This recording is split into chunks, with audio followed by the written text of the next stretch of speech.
This video is brought to you by WeatherTech. Let's check out some of the really cool made in the USA truck accessories. First up, the alloy cover, which is this super beefy fold-up tonneau. Next up, and my personal favorite, the tech liner. Not only is it super durable, but it is tailored to your truck, so it forms along your bed sides. And check this out, the bump step. Not only is this a great place to help get you into the bed of your pickup, but it's designed to help protect your bumper in the event of an accident, and it's got this little built-in crumple zone. Check out the link below for all the latest and greatest in pickup truck, accessory, and SUV gear.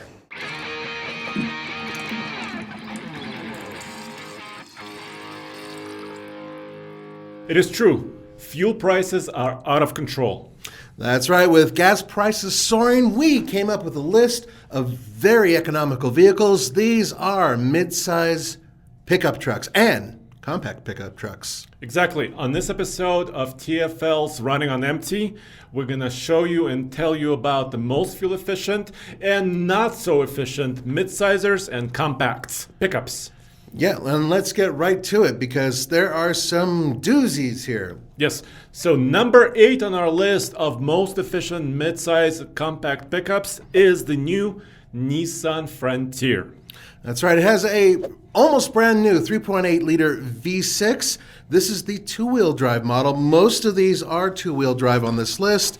And it is rated at, this is the EPA ratings, 18 city, 24 highway, 20 combined. Yes, and the reason why I selected some of the two-wheel drive models as well is because if you are in need of a pickup, so you're carrying something, in the bed, some payloads, maybe towing a small trailer, you really need a pickup truck, but you want to save on fuel. This is why a lot of these are two-wheel drive. We actually ran a four-wheel drive model, Pro 4X Frontier, on our MPG loop, and this is what happened. Oh, no way. Pretty on the money, but I think it's identical pretty much. yeah, it's near enough that it's pretty much identical, but let's go ahead and do the calculation. 54.7 miles, same distance as Andre, divided by 2.451 gallons. 22.3, so it's better. It's 0.2 better than Andre's Power Boost, which is kind of shocking for both of us. Dude. It blew me away because 22.3 mpg in the four-wheel drive model in the real world.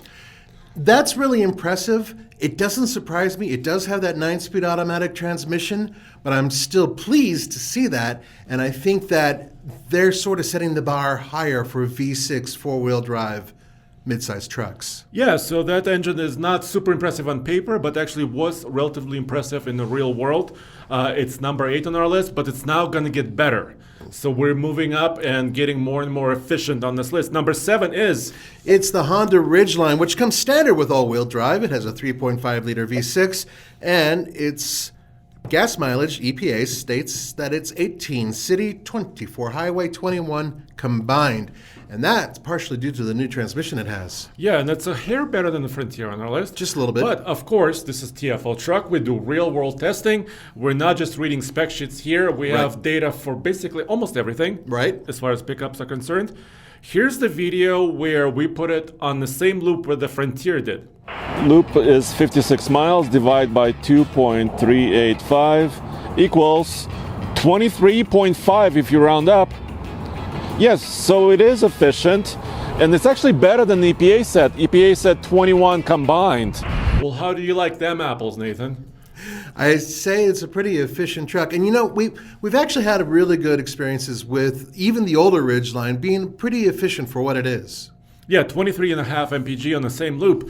I was impressed. That was better than the combined rating. It was almost its highway rating, but it was kind of a mixed loop. That's right, and we do kind of sort of have left foot, so that did really well. But the next one on our list, I actually didn't expect it here. I thought it would be a little bit lower, is the Toyota Tacoma with the 3.5 liter V6 two-wheel drive. Yes, it's number 6 on our list, and EPA rates it at 19 city, 24 highway, and 21 combined. Once again, Nathan, I tried to pick one of the best ratings EPA gives to Tacoma. And we've done a lot of different tests with it, but this particular one was a towing test. And here's what happened with Mr. Truck and Roman testing it. All right, Brian, behind the camera, what did you say was going to be the fuel economy? I said 13. He said 13, and My man, Mr. Truck, what did you say? I started with 9 and No, I thought what that did you doesn't say? sound right, so I went to 12. And what did I say? I don't remember. Doing the math, it's 8 point what? 4! 8.4. 8.4 That mpg. surprises me. We weren't even going up a big hill. It was just, but we stayed high RPM the whole time, 4,500. A couple times it dropped down both directions, but over almost 30 miles, the same RPM. Never seen that happen before. So there you have it, guys. So do you think that they got that because Roman and Mr. Truck were driving? Because they're fast? Maybe. No, so as you may know, watching TFL, we do a lot of our testing during the winter months because that's when brand new trucks come out. Yeah, I know. And, it's not up to us. It's not our choice. But what happened was it got 8.4 mpg, and it usually doesn't quite match the EPA ratings in the real world as far as even not towing. Right. Which is why it's number 6 on its list. It is the best seller in the midsize segment, but it's not best on efficiency. Number 5 on our list is the Hyundai Santa Cruz with its naturally aspirated 2.5-liter 4-cylinder engine with all-wheel drive. Yeah, this is now a compact segment, right? This is a new segment, but we're putting them together with midsize. Because there's only a couple there. Yeah, and they're actually kind of the similar price. Yeah. They're both can be had for about $30,000 to $35,000 in that range. This one is rated at 21 city, 27 highway, and 23 combined. 23 combined number is believable, but we haven't tested this non-turbo version. No, not here in Colorado. Right, at least not here. So we're hoping to get a long-term vehicle with the exact same powertrain as this, and I cannot wait. I think it's going to prove itself to be just about what the EPA says. Number 4 on our list is the brand new Ford Ranger with the 2.3-liter turbo, but this is the two-wheel drive version. Yes, and this puppy is rated at 21 city, 26 highway, and 23 combined. We have not tested a two-wheel drive Ranger, No. new one, but we've tested the four-wheel drive version in many different states, across country, Colorado, you name it. We have done it. We've driven it, from Los Angeles to Denver? Yeah, that's right, with lots of stops in between. Yeah, so this is a particular loop that we actually confirm on a Hudson loop right here in Colorado. Here, check out this video of the four-wheel drive Ranger. 98 miles, divide by 4.587 equals. Whoa! So there's quite a few things, right?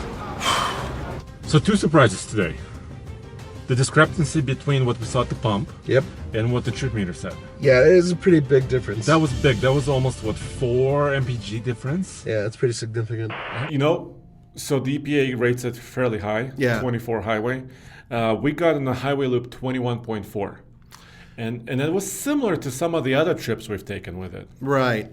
And I do recall that Ford's every once in a while a little over-optimistic in terms of what they say inside the truck, and that was one of the cases here as well. One of those cases. Yeah. That's why it's middle ground here. That engine is really good. Very powerful. Very powerful, tows well, but unfortunately it's not the most fuel efficient.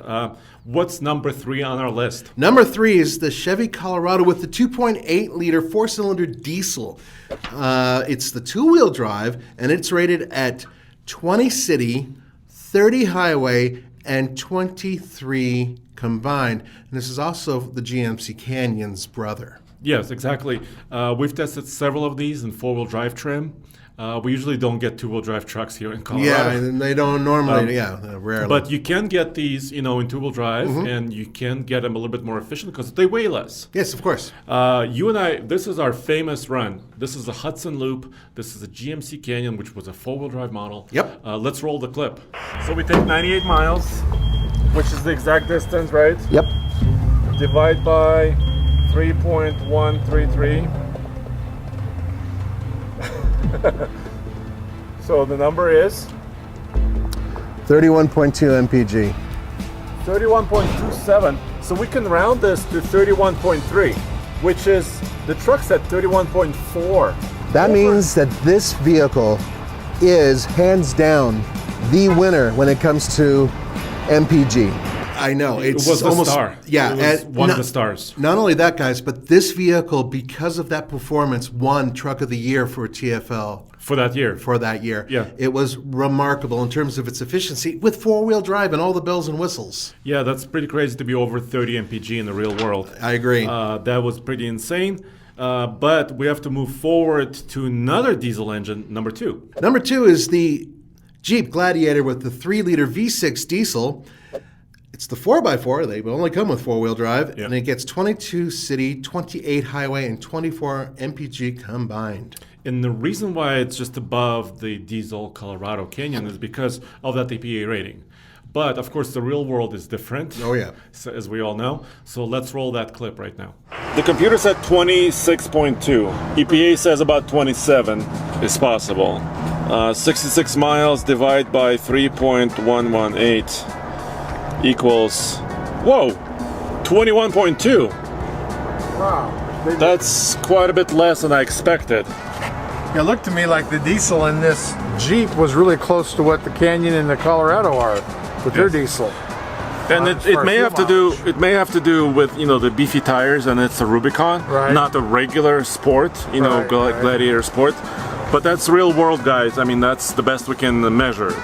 Well, must have been a tough day with wind and cold.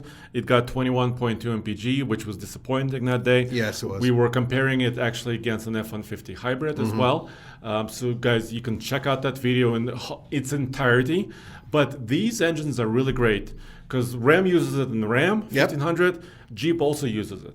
That's correct. And also remember, this is a vehicle that has the aerodynamic qualities of a barn, so it doesn't really cut through the air like some of these other vehicles do. At least. So, maybe they're tied. Okay. Yeah. So for second place. So depending on what you want, if you want solid axle, goes Jeep with a little bit more off-roading. If you don't want solid axles, go to the Colorado Canyon. But we also have a TFL off-road video for efficiency that comes later on a different channel. Yeah, that's going to be on off-road, guys. Yeah.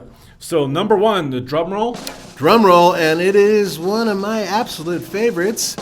It's the brand new Ford Maverick, the 2.5-liter hybrid front-wheel drive, because it's the only way they come. This thing is remarkably efficient. Yes, it's rated 42 city, 33 highway, 37 combined. Yes, the city rating is higher because that's where you can use regen braking on electric motor. It uses electric assist, right? All the good stuff.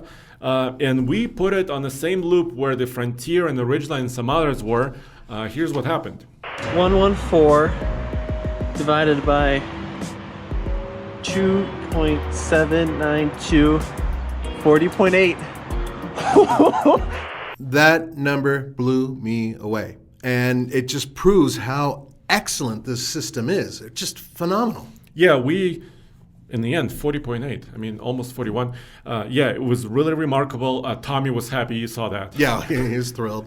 So, so if you want a compact truck, and I know these are a little bit smaller now. The Maverick is the compact segment, but I think you cannot go wrong with this efficiency. Yeah, and we've done several videos featuring the Maverick and its brother, the turbocharged one, but this one is a remarkable truck. It's something that's actually won a lot of awards everywhere, including here, and it deserves it. So well done, Ford, for having such an efficient truck, but there's something else. Yes, I want to surprise you, Nathan, actually, because I was putting some of this list. I want to do a bonus. Okay. Are you ready? Yes.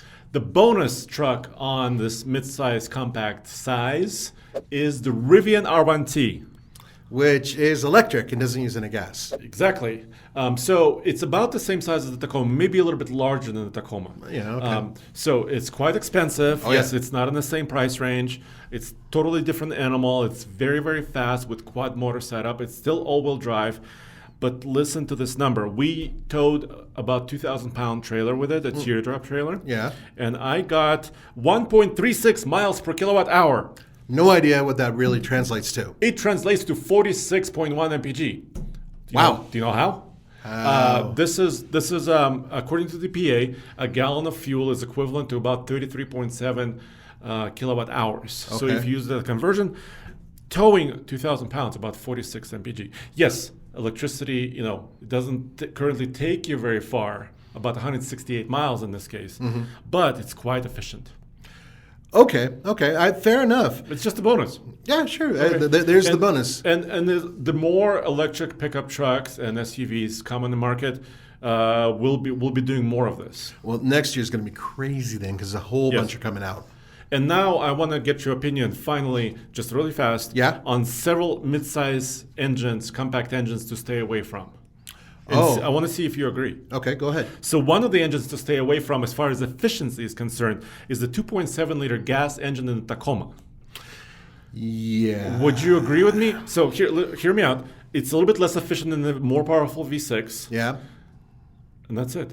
It doesn't have as much power, and it's less efficient. The only reason you'd want to buy that engine is because it's a much less entry price. Lower to entry, get, yes. Right, to get and into it's the really truck. reliable. It's been there for years. Yeah, it's a strong engine in that respect, but it's not very powerful and it doesn't do very good with gas mileage. I would agree. Yes, and two others are the turbocharged 2-liter in the Maverick, all-wheel drive, and the 2.5-liter turbo in the Santa Cruz. And the reason why I'm saying stay away from these engines a little bit is because they appear to have the same efficiency of a mid-size truck, but this is in a compact truck. Yeah, I see what you're saying. And another thing is that usually turbos are much happier running premium fuel too. That's another. Yeah, so it kind of defeats the purpose of being small, doesn't right, it? because you're suddenly just dealing with the same prices and whatnot. Well, I can get that. But the other side of it, of course, is that it's a question of, whether or not you really want a turbo or you want a V6. And yeah. Okay. So anyway, important point, Andre, avoid those engines if you want to save money. And as always, check us out at tfl-studios.com, where we have most efficient cars, most efficient electric vehicles, cars, pickup trucks, and off-roaders. One place, tfl-studios.com, is where you can find all of our latest stories and videos.